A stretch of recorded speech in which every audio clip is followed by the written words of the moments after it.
هلا ورجعنا وياكم بحلقة جديدة. قناتنا يلا نشاهد عالم الرعب. سماعتك، هدوءك، طفي قلوبك واستمتع. يلا نشاهد. مرة من المرات كنت أداوم بالجيش، فكان الضابط مالتنا شلون ما تقول قناقينه لأبعد الحدود. مرة من المرات اجى وقت النوم، صار وقت النوم، والله اني واصدقاء اثنين، واحد اسمه جعفر وواحد اسمه مصطفى، ظلينا قاعدين العسكريين كلهم نايمين، احنا قاعدين نضحك. طفله طب علينا ذا الكل تعرفه، اللي يسموه جراب الضابط، اللوجو مال الضابط. دخل شافنا قال متنامون؟ قال هسه شويه. قال تمام على راحتكم. احنا دخل الخوف بقلوبنا، كنا يمكن حيحرقنا تعاقب. فوالله صبحنا الصبح، طلعنا على الريوت، ريقنا ماكو اي شيء. وقت الغداء ماكو اي شيء. هناك دز علي الضابط، واقفين احنا بالساحة، دز علي يفان حسين جيب جنطتك وامشي للضابط. ما احتواه علي نصيب الله يستر. وش راح يسوي؟ جنط ليش؟ سيعاقبنا اوكي، جنط ليش؟ والله خذ الجنط وراحت عليه. جيت محضر لي الورقة، نقلي الأخطر مكان، مصفى بيجي. هنا كان لازم أروح. أنا شفت شي طبيعي، طلع الورقة قريتها، يلزم واجب البرج التاسع، الجملون الثامن، أمور طبيعية. والله أخذت الورقة وطلعت. قال أكو هسه يجي منتسب يوديك النقطة اللي حتباشر بيها سيدي. طلعت ماشي الورقة طبيعي، شفت مصطفى وجعفر شافوني قالوا ها؟ قلت لهم نقلت من هنا. قالوا وين؟ ماكو شوف. جعفر جاي يقرأ يسوي. قال شنو هاي؟ وين يوديك؟ ايش بيجي عادي ما بيها شي، حرره. قال لمصطفى شوف. فقال لك الله، قال نظل على تواصل. والله سمعت واحد صح علي، يلا يفان صار سيء. رحت لقيت الضابط واقف، احد المنتسبين قال لي نقلك على مصفى بيجي. صعد ورحنا طبيعي. بالطريق قال علي يا برج احتلزم. قلت له والله ما ادري. والله قلت له تاسع الجملون الثامن. هو صمت ابو بريك. تاسع بريك شنو وجبه؟ باو علي هيجي. قال صحيح؟ قلت له والله. قال ماشي. والله رجع يمشي طبيعي كل شيء ماكو. قلت له ليش ساكت هو؟ قلت له ما تحكي ريس. والله ساكت. اوقفه طبيعي. والله بالطريق طلع الجيجارة. قلت له انت شو الموضوع؟ اعطيته جيجارة. قال لا ما دخل. دخلت كملت امور طبيعية. نزلنا بمكان صحراوي انا وجنودي العسكرية. قلت له شنو هنا؟ قال وصلنا. قال ذاك المصفى روح امشي عليه. قال هنا انا حدي. تمام. والله وصلت الدنيا الظهر، عساكر بالباب سحبوا عليه سلاح. وقف وقف مكانك سيد، انا منقول لهنا. اجى الضابط شاف، مو ضابط العفو، مفوض. اجى شاف ورقة النقل مالتي. قلت له طب. والله طبقني طبيعي ماكو اي شيء. لقون العساكر ضاون علي، ما حد يحكي، ما حد يسأل. يابا السلام عليكم. بعد يرد السلام نسى بينه وبين نفسه، قلت من عالم آخر في وقت الغروب. طلعت على المفوض، حمامات وين؟ قال اخذ ضوء وديش الحمامات. رحت المكان اظلم هندس، ضوء يشتغل ويطفى يشتغل ويطفى، انا بيدي ضوء عادي، مكان وسخ. غسلت باوعت هيج عسكر واقف بصف، لا اضوي لك؟ قال لا انا متعود. رجع نغسل، قال انت منين؟ قلت له والله انا اول مره اليوم نقلت لهنا، أنا اول مره اجي لهذا المكان. قال شنو اسمك؟ قلت له ايفان. قال اهلا وسهلا بك، اسمي جواد. مد ايدي سلمت عليه، جسمه صار بيه كشعريره. قال اي شيء تعتاز انا هنا أنا. تمام. والله رجعت، كان اكو منو مفوض حسين، مفوض محمد، دول سنين. يوم زين هنا من الضابط نوقات، قالوا ماكو احد هنا، اليوم نام ارتاح باكر تبلش دوامك. قلت له والله وين ما جاي ننام انا مغطي وجهي بيد السوله، من انام مغطي وجهي اسمع طقطق فوق راسي. اليوم ما رفعت الغطة العباوة جمدت، احس ماكو اي دم بجسمي، كائن ما اعرف شنو فوق راسي، وضاع الجنود يمين ويسرى كذلك، كل واحد فوق راسي. انا بصفي قاعد، قلت لهم شنو هذا بصفي قاعد اسكت بتاعت امك؟ قلت له شنو هذا؟ قال جاي اقول لك اسكت نام بس عد الليله بتاعتي. والله غطيت راسي عود عسكر الله يسلمني وما اخاف من كل شيء. نمت هيجي خايف شنو اللي جاي يصير. والله ظليت الليل كله الوب، الفضول كانت النهارده اطلع راسي بس خايف، ما ادري شلون غفلت. الصبح دخل علينا المفوض حسين، يلا اقعد اقعد اقعد اقعد اقعد، قعد اقعد. طلعنا برا غسلنا تريقنا، كل من على نقطته. قال انت على نقطة 8. فوض محمد صاح علي، هذا لي غاديج مسافة عني. قال لي شلون راح تودي على نقطة 8؟ انت ما شفت مهدي شنو اللي صار بي؟ قال له ما علي يعني امر اداري جايبين، نقل الضابط ماله له هنا. قال له هذا الضابط مو خوش ادمي، شلون راح توديه هنا؟ قال له والله بعد ما اعرف هاي الاوامر لازم ننفذها.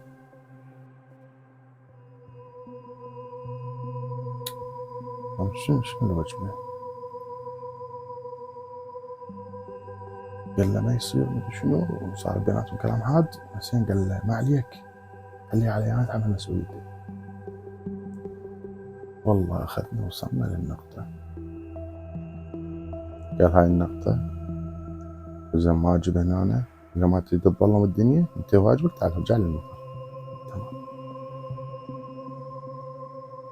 تبعد عن المسافة اللي ساكنين بيه حوالي كيلومتر. قال ظل هنا احرسها، قال وانتبه على نفسك. قلت له تمام. والله طبيت غرفة صغيرة بباب جملون، كل شي مفوضة هنا، هدوم دفاتر ما اعرف شنو. ويا ما جاي اعدل بالفراش دريتها طفرت محفظة. مشت المحفظة فتحتها قلت هذا من الناس لازم اجيب هنا ناس محفظة. لحتى يطلع لي مهدي حسان. جات بعقلي نفسه مهدي اللي قالوا عليه اللي صار. ايش عليه راود وجهك ودوس يابت. طبقت المحفظة حطيتها على صفحة، عزلت كملت لقيت دفتر اسمه عالم الخيال. والله ظليت لازم واجب بالباب وكان الدفتر أقرأ بيه طبيعي، ماكو أي شي. أول يوم عدت على خير. اليوم جاي أرجع قبل ما تظلم الدنيا شغلت ساعة ونص مع طقطقت داخل الجملون.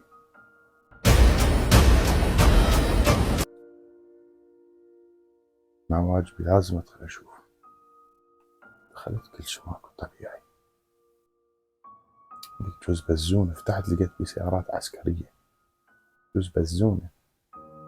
سديت الباب، ظلمت الدنيا. رجعت، لما رجعت كلها توهوا علي. اسمع محمد المفوض، محمد يقول المفوض حسين يقول له هذا رجع. قال له ما عليك اسكت. السلام عليكم. قالوا أكلك جوا طبك له وارتحت. ماكو أي شي. فصارت عندي علاقة ويا واحد ولد شعب بقد من أهل الموصل. قلت له هنا ماكو ضابط مدير. قال لا، هم اللي لازم مفوض حسين مفوض محمد، دول المسؤولين هنا يوجهوك تمشي. والله ليش ما غفيت. لما غفيت جا واحد دز على كتفي فتحت عيوني. قلت له نعم. لقيت أجواد اللي تعرفت عليه في المغاسل. قال جاي سوى هنا. قلت له ليش؟ قال قوم برا خل أسولف لك. طلعت ظل مهندس. قال بابا أنت ما تفتهم. قلت له شنو؟ قال أنت واجبك بالليل، شلون خلوك تلزم واجب بالنهار؟ تدري هاي عليها عقوبة وتنسجن، قطع راتب. لو شو اسوي هسه أنا؟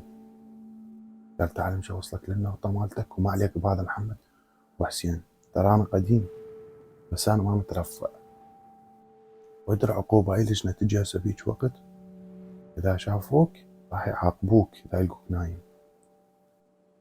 قلت له خوش. والله رحت وياه يمشي قدامه هو ما يسولف. وصلنا قال أي شي تعتاز أنا موجود. تمام. قلت له تمام. قال انتبه على نفسك وقعد هنا ألزم واجبك. والله ظليت قاعد شو ماكو. شوية سمعت طقطقة داخل جملون. طقطقة مستمرة. قلت هذا معقولة جواد خاف جاي الشاقة وياي. دخلت على الجملون هندس ظلمة. ما كانش الضوء مالتي وأضوء ماكو شي. افترضت شفت واحد بالمسجد ناظر عاش رجلي وقفت متحرك. طلعت أركض. اللي شفته كان عسكري بس راس ماكو جمجمة. رجعت اجا جواد قال ها ما أدري شنو شفت جو، شنو اللي صار.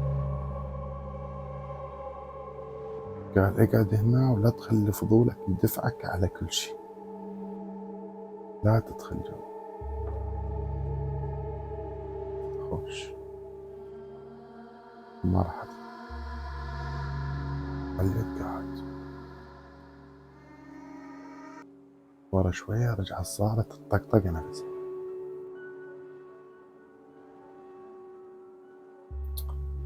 فضل ياخذ أدخل ما أدخل، أدخل ما أدخل، أدخل ما أدخل. رجعت تقوى الدقدقة.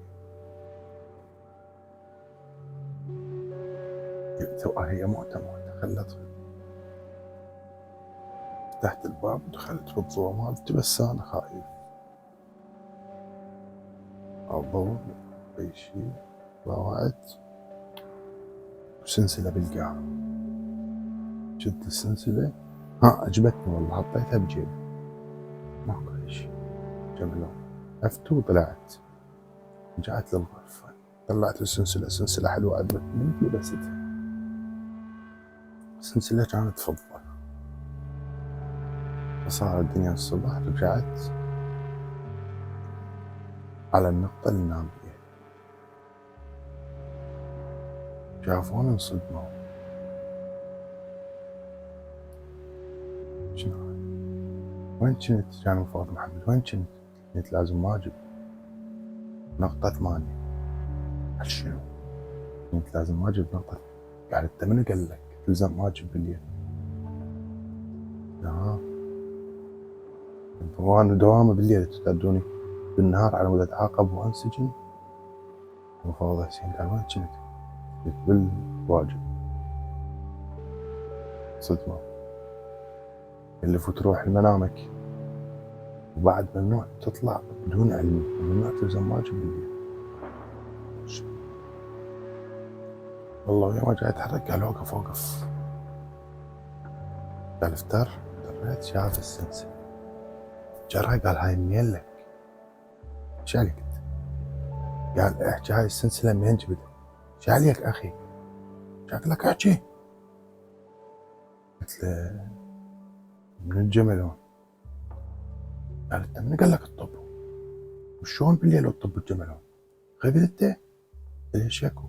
انت مش اروح امشي؟ اعطيني السلسلة. قال مش اروح شاقلة. والله رجعت على منامي. صارت الليل اجاني جواد.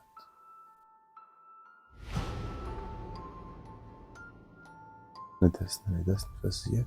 قال يلا قوم خل نروح له. الموضوع تمشي مع ودول يردوك تتعاقب وتنقل الان انت جديد هنا.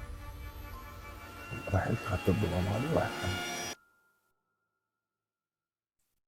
وصلنا عن هدوء تام. الواد وصلني قال يلا انا حاضر. قلت له تمام راح الله والديك. والله دار وجبنا ورا الجملون وراح. ويا ما راح والله البلاد وين راح؟ 3 مواعين ماكو شي، فارغة صحراء. شنو؟ قلت وش على يدي؟ يزي زمر الجملون واجد.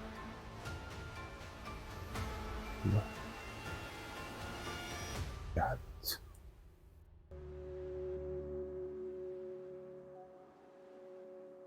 ورا ما لزمت واجب بساعة تقريبا. لزمت الدفتر مال المهدي وأقرأ عالم الخيال، أقرأ قصص. سمعت صوت واحد من جوا، ما أدري يصيح شي يريد، ما أدري يصيح على واحد ثاني. والله ويا ما دخلت كنت أخذت الضوء ودخلت، وقلت هاي جواد جاي يسوي بيها مقلب. ثاني عادي. أول شي شفت رجلي العسير جاي يسوي بيها مقلب. أنا جيت علي وكانت الصدمة.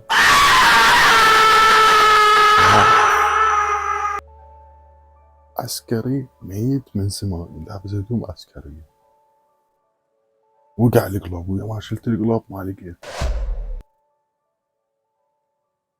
طلعت جاي اطلع اركض من الجبلون، افتح بالباب بتنفتح الجبلون قب نار،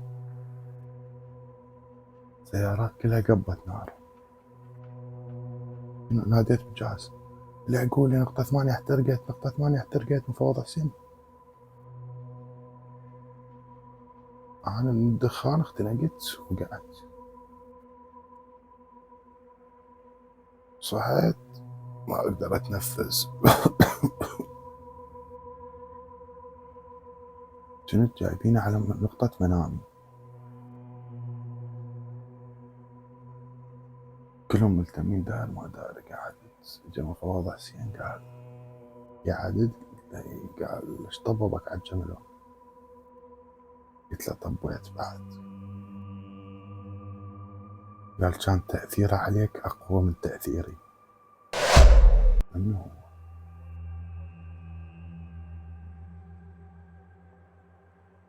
قال لا هيش ماكو شيء. اجا مفوض محمد قال شوف أنا رادوني أسولف لك الحقيقة بس خفت أسولف لك إياها وما أريد أسولف لك إياها لأن أنا أتعاقب. حقيقة شنو؟ قال تأثيره كان عليك أكثر من تأثيرنا. لأنه قال تلاقيت ويا شخص اسمه جواد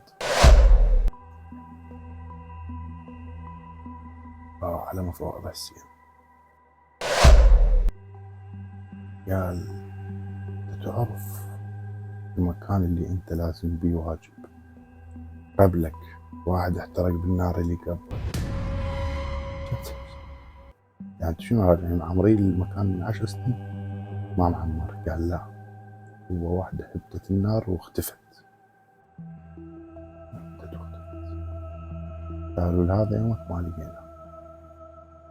قلت له مهدي مو صح؟ قال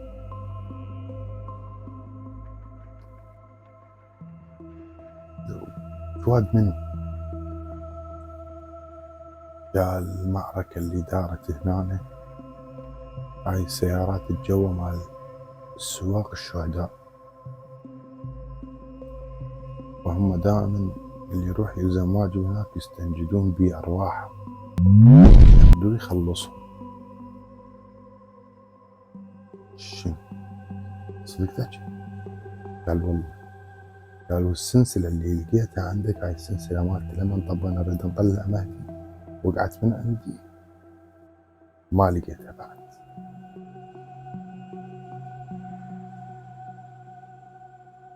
قلت له أنا فضولي دفعنا رحنا هناك. قال وين التقيت بيه أول مرة؟ بالحمام. قال هو دائما يستغل هاي الفرصة. شلون هسه؟ قال ما أعرف بالليل ممنوع تلزم واجب بس بالنهار وأي طقطقة أي شيء يصير داخل الجامعة ممنوع تدخل.